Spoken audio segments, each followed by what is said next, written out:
Did you know you can use the RevAir to dry braids or locks? Let me show you.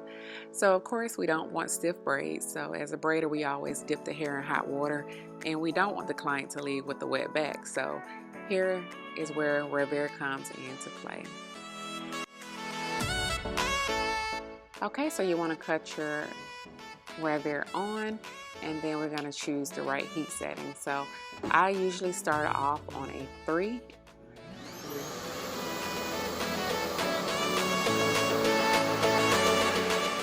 Okay, so we're going to work in small sections, and we're going to use the high heat setting to dry her braids.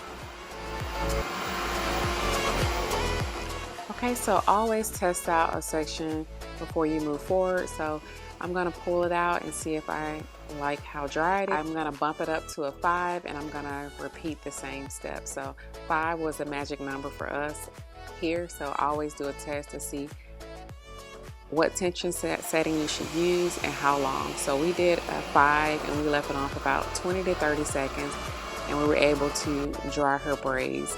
Using the RevAir to dry your braids or locks is faster and healthier, and that's the idea of a protective style, is to protect the hair, and RevAir does just that. No more leaving home or the salon with dripping braids or locks. Definitely check it out.